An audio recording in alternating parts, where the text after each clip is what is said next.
So, how do we start our trade?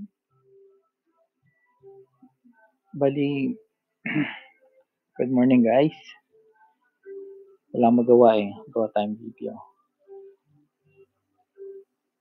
So dito, uh, ang mag-start tayo sa 4 hours. Mark lang natin yung high. And then,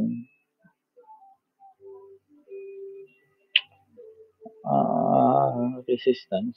Saka itong support. Support. Yan. And then, kailangan mo lang itong makita yung high and low. Right? High and low. Sa 4 hours. Ang area mo ng i-monitor is ito.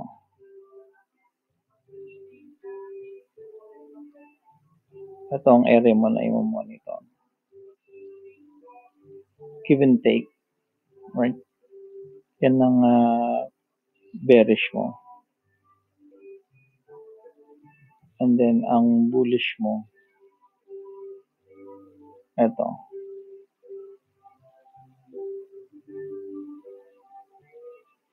.56 saka .75.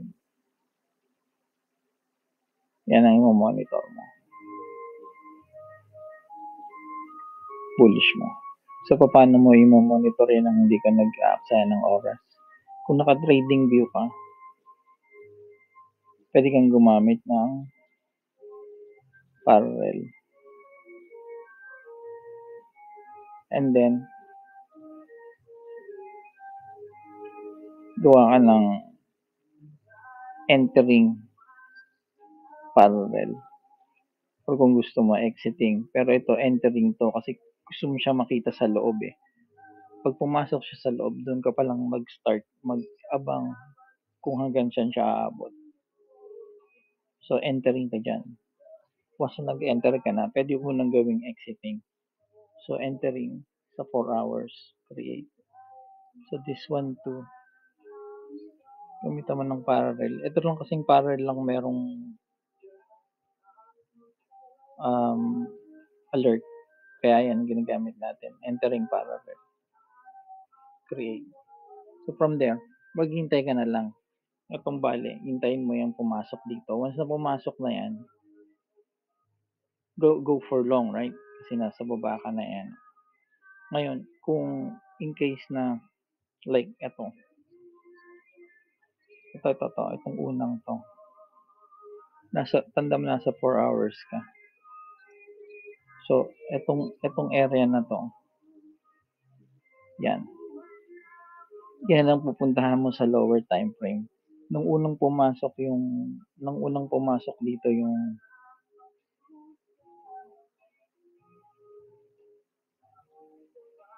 nung unang pumasok siya, nag-alarm yan dito. So, aabangan mo yan sa lower time frame. So, punta ka ng, let's say, 15.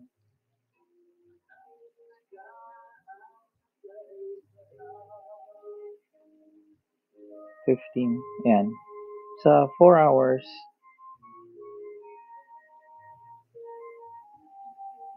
ito yung sa 4 hours mo, right? So, ima-mark mo to ng regression. Kung hanggang saan meron ka. Yan, regression. And then, sundan mo lang yung regression mo na yan. Tapos, punta ka ng 15 minutes. Para alam mo kung anong area ka. Yan.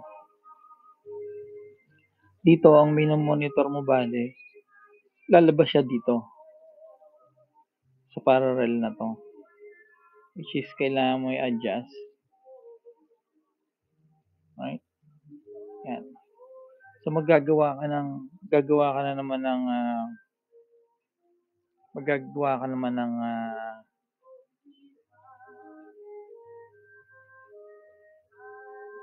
Maggagawa ka dito ng alert again. Hindi ma-alert kasi tapos na to eh. Ng alert na kung kailan siya lumagpas dito. Pwede kang gumawa ng, pwede mong samahan to ng ray.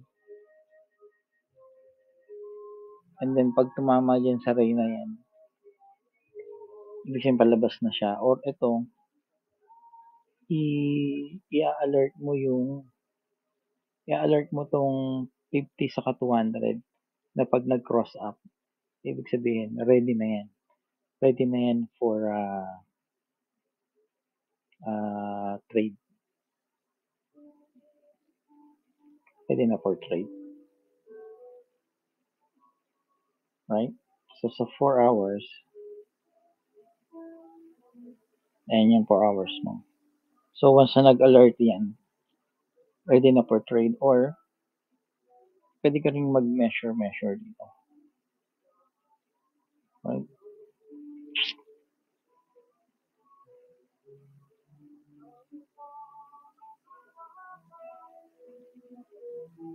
Kung hanggang saan siya aabot.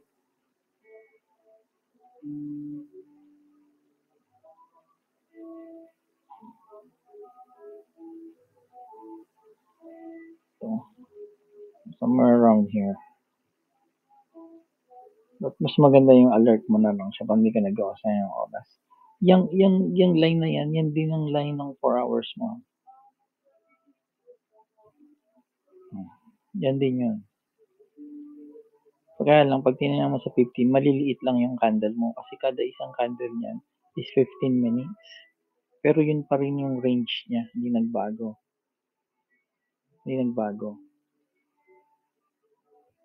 So, pag inon mo yan,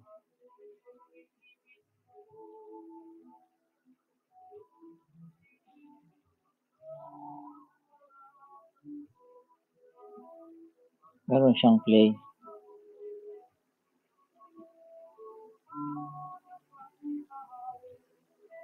Yeah, meron siyang play. Kasi ito, diba? Up yan eh. So, ang play na ito,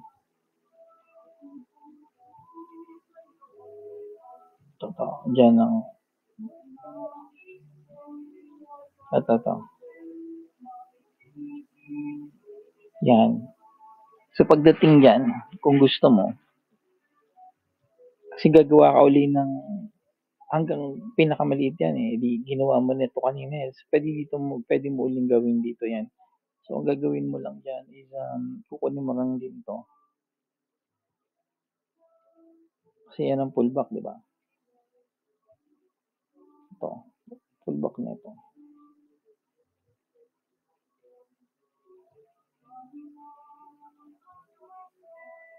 Ayan.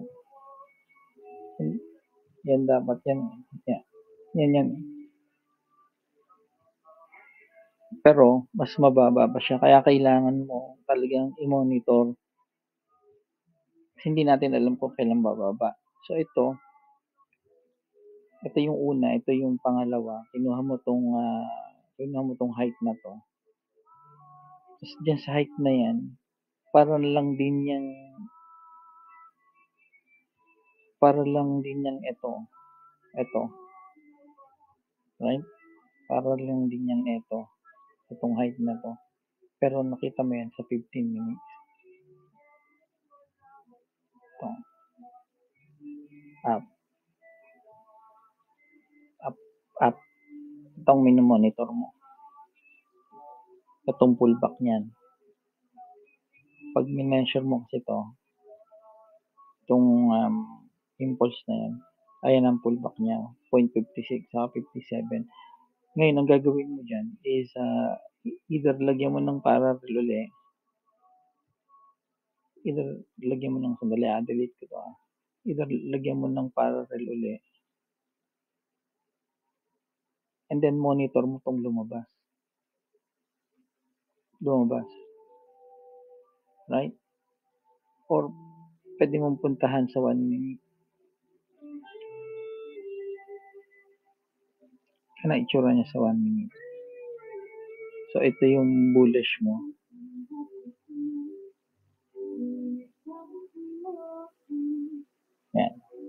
So, dito yung iniintay mo, hindi na umabot. Yan yung inabot niya. Yan. Ito yung bullish mo.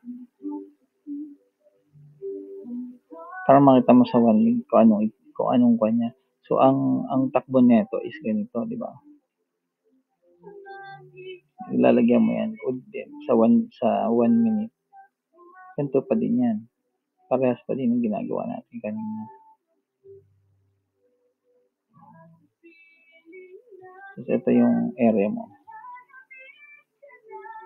Yan. So, hintayin mo na lang to sa 15. Kita sa 15, oh. Lalabas siya ng malaki. Tingnan natin. Yan, oh. So, natapos na yung kwan mo dito. Nag-umpisa na naman ulit siya. So, ito yung tsura niya sa 4 hours. Yan.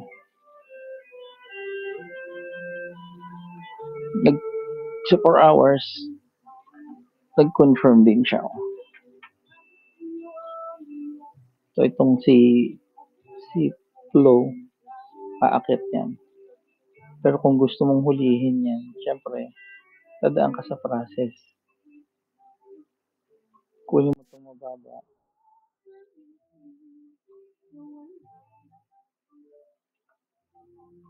Kunin mo yan. Sa yung mataas na yan. And then, maghihintay ka. Na bumaba para hindi ka nalulugi.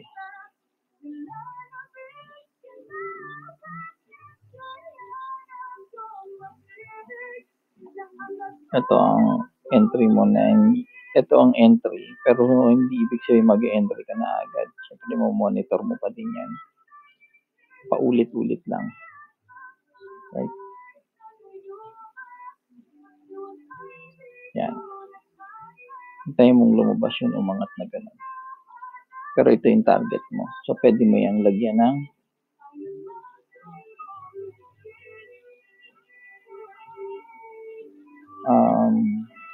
ito, ng alert. Pwede mo lagyan ng alert. Ito. Pwede mo itong lagyan ng alert. Exiting.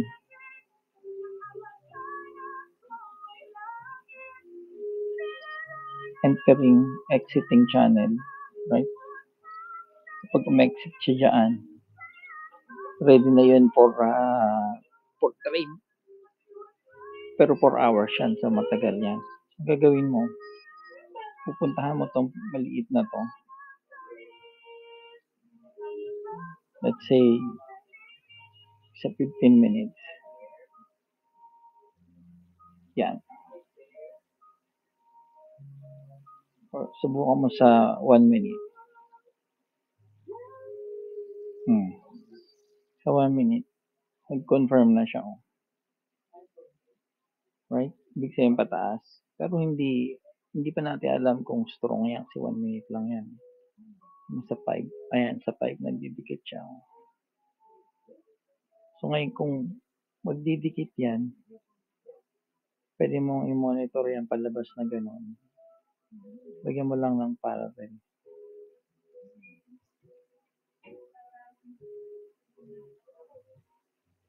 Yan. Ito din. Yan. Pag lumabas na yan, or pwede mo ring i-measure. Ito. Dito lang yan maglalaro sa loob ng parallel. Dito. Ang hinahanap mo is long, so kailangan mo to. Ito ang kailangan mo.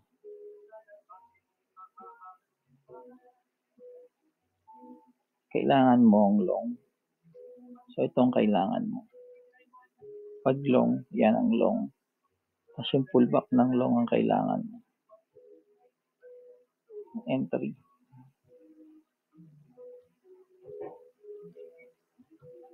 Long.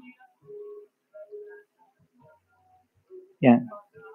Remember, nag-start ka rito sa 4 hours. Ha?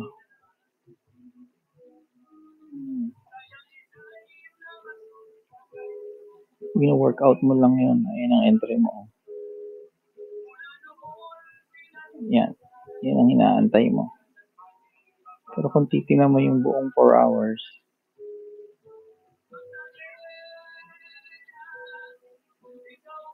yan yun ha. Dito. Pataas yan. Nasa bottom ka. Ang hinahanap mong entry, ito.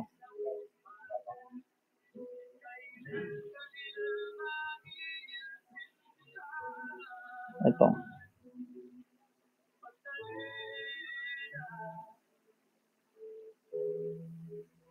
Pwede yan.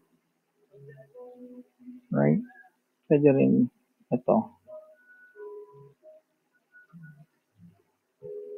0.75. Yan. Hopefully, mabutas niya yung magdikit to. And then, at least secure ka na doon. Or, sa 15. So, ganun lang. Yan. Ang kailangan mo long. So, pwede mong kunin to. Long. Ito entry mo.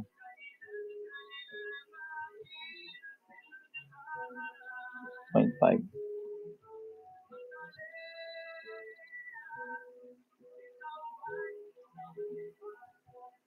Foolish. Remember, hindi ko kailangan to Yan. Ito lang ang measure ko para makuha ko to. Kasi kailangan ko yung long para makapag-long ako doon.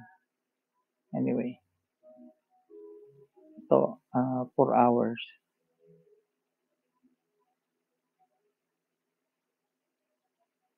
Right? 4 hours. Pero pwede mong i-trade to. Pataas o yun.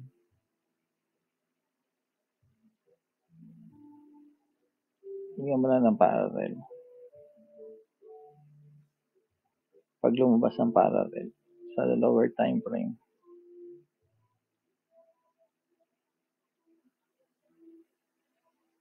Yan. Short na yan.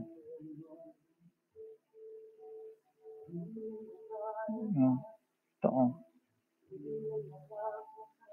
Diba?